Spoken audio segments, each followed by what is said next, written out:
días. Primero que todo, como siempre, agradecer a Dios que nos permite levantarnos. Gracias a don Bienvenido Rodríguez y a su familia que nos permite llegar a todos ustedes cada lunes con noticias de último minuto dentro del área de la urología. Vamos a dar inicio a nuestro lunes urológico de la receta médica Z101. También pueden vernos por el canal 110 de Claro y 90 de Altiz. Iniciamos nuestro tip urológico de la semana. Si tienes 6 amigos, uno de ellos va a tener cáncer de próstata. Por esa razón, le dejamos algunos datos importantes que deben saber. El cáncer de próstata es el más frecuente en hombres. El cáncer de próstata es la principal causa de muerte por cáncer en hombres. El cáncer de próstata no da síntomas, por lo que tienes que evaluarte a partir de los 40 años de edad. Y si ya tienes cáncer de próstata, existe tratamiento tanto para el cáncer localizado como para el cáncer avanzado. Ante la duda, visite a su urólogo o a su uróloga. Inmediatamente, pues vamos a pasar a darle los buenos días a nuestro amigo, colega y hermano Wellington Ledesma, quien va a presentar a nuestro invitado del día de hoy. Muy buenos días, maestro.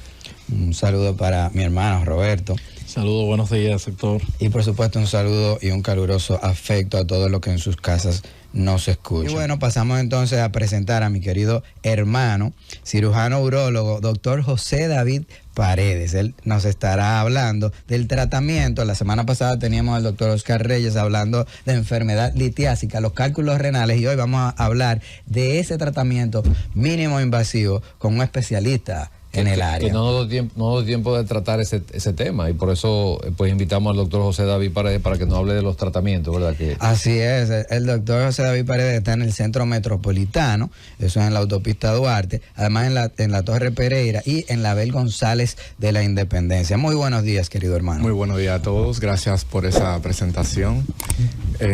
Saludo a Roberto, al doctor Pablo Mateo y a mi hermano, gracias por la presentación, Wellington Ledesma. Bueno, en el día de hoy tenemos como tema el tratamiento alternativo para la litiasis renal, los litos urinarios, y realmente tenemos que hacer un énfasis en esos cambios metabólicos o las indicaciones de hacer una evaluación precisa en cada paciente, personalizada, para dar un tratamiento ideal, un tratamiento personalizado, individualizado a cada paciente. Como habían mencionado, eso es una buena iniciativa de la sociedad, que han aperturado nuevas técnicas, nuevos procedimientos, inclusive también métodos diagnósticos, pero eso todavía no ha sido suficiente para el tratamiento de la litiasis renal, porque aunque sí han disminuido la estancia hospitalaria, o sea, el tiempo de los pacientes luego de que se hayan intervenido quirúrgicamente, o también la reducción de las complicaciones, el hecho de que el paciente se inserte nuevamente en su vida productiva. Todo eso es gracias a esos procedimientos mínimamente invasivos, pero ninguno de ellos han podido disminuir la probabilidad de recurrencia de las piedras, de los cálculos renales. Y me gustaría un poquito hablar sobre eso, de cómo podemos prevenir la recurrencia o disminuir la recurrencia de los cálculos renales. O sea, doctor, usted lo que quiere decir que independientemente del tratamiento que se haga con un cálculo, una piedra, una litiasis, la recurrencia no ha variado esa estadística, ese número de... Para nada, para nada. De hecho, las estadísticas con temas de la recurrencia de litiasis o formación de piedra siguen siendo las mismas desde cuando abríamos los pacientes para sacar una pequeña piedra del riñón, o cuando ya simplemente con litotripsia extracorpórea o con láser podemos destruir la piedra. La recurrencia siguen siendo las mismas. Es importante decir, disculpe que lo interrumpa, doctor, que recurrencia para nuestro público, nuestros radioyentes, recurrencia quiere decir que aunque usted lo operen abierto, endoscópico, laparoscópico, la recurrencia quiere decir que el cálculo va a formarse de nuevo y va a tener piedra de nuevo. No es que usted quedó mal operado, no es que el urólogo le dejó una piedra o sea, es que el cálculo vuelve y se forma de nuevo. A esa parte que se refiere con la recurrencia. Entonces el doctor nos va a explicar en este momento a qué se debe que esa incidencia de recurrencia no ha disminuido. Así es. El tema de recurrencia es que un paciente es predispuesto o está predispuesto a producir piedra. Si produjo una piedra y se le removió, se le hizo alguna cirugía, litotricia, endoscópica o percutánea o laparoscópica, cualquiera de los métodos, ese paciente tiene la predisposición de formar una nueva piedra. Entonces a eso le llamamos recurrencia. En algunos pacientes se habla de un 85% a los 5 años. Es alta. Bastante alta. O sea, hay pacientes que son predispuestos a producir piedra. Y la mayoría de estos son los que tienen alteraciones metabólicas. Anteriormente se creía, por ejemplo, que los cálculos, por su composición, la mayoría son de calcio, los oxalatos de calcio, y limitábamos mucho a los pacientes de que no ingieran leche, lácteos, queso, pero se ha demostrado recientemente que realmente hacer ese cambio en el hábito del paciente no ha dado con la disminución de esa nueva formación de piedra. Lo que sí se ha demostrado que indistintamente de cuál sea la composición del cálculo, la disminución del flujo urinario, de la cantidad de orina por día, es el factor de riesgo más presente, mayormente presente en la mayoría de los pacientes. O sea, independientemente de si el cálculo es hecho de calcio, de oxalato, de ácido úrico, de cistina, de cualquiera de sus formas, el factor de riesgo más presente en todos ellos es la ingesta baja de agua, que da el traste con un volumen urinario bajo, o sea que el paciente orina poco. Por ejemplo, tenemos como dato de parámetro que un volumen urinario diario debe ser mayor de 2.2 litros de orina al día. El paciente que orina menos de esa cantidad, pues tiene la predisposición de que se concentra más la orina y todos los minerales de la orina pues se concentran y forman esa piedra, ese cálculo. ¿Y qué habría que hacer entonces para orinar esa cantidad, doctor Paredes? Sencillo, tomar más agua, o sea, líquido en sentido general.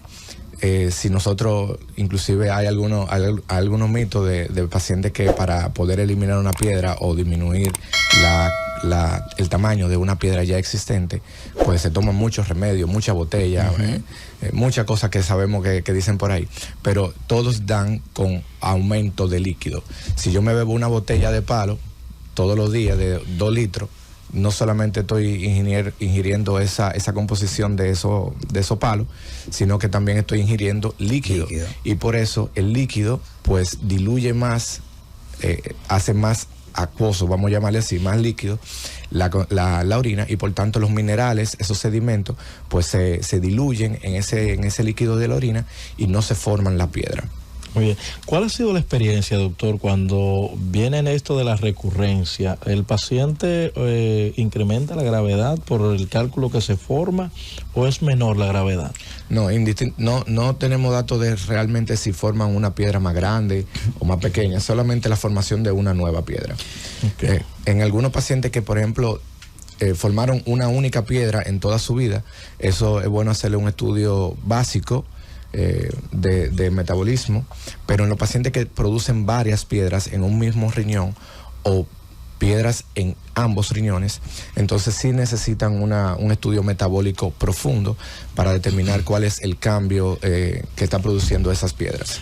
Si nosotros comparamos, por ejemplo, disculpa Dios. No, adelante. Si comparamos, por ejemplo, la enfermedad litiásica o la piedra con otras enfermedades dentro del área urológica, ¿qué porcentaje ocuparía la enfermedad litiásica en urología? Más o menos, aproximadamente. En sentido general, ocupa un 25, un 30% de la consulta. En mi consulta privada, realmente es mucho más del 50%. No sé si es porque me he dedicado más a esa área y pues me llegan más pacientes de eso, pero las estadísticas dicen que un 20% de los pacientes en algún momento de su vida van a producir una piedra. Que nos dé síntomas, que dé algún problema urinario o de la vía urinaria del riñón, no siempre, porque O sea, la idiosincrasia del riñón es a producir piedra. Todos los días, todos estamos produciendo piedra. Pero a medida que tomamos líquido, entonces se diluye la orina y se expulsan microcristales, que son la formación de la piedra, y por eso no nos dan síntomas ni nos producen obstrucción. Pero realmente siempre estamos produciendo piedras. La tendencia es que nuestro riñón estén produciendo piedras, así que hay que tomar. Es importante, escúchame que es importante resaltar ese punto, porque yo creo que en el transcurso de lo que estamos haciendo los lunes urológicos nunca se había dicho eso.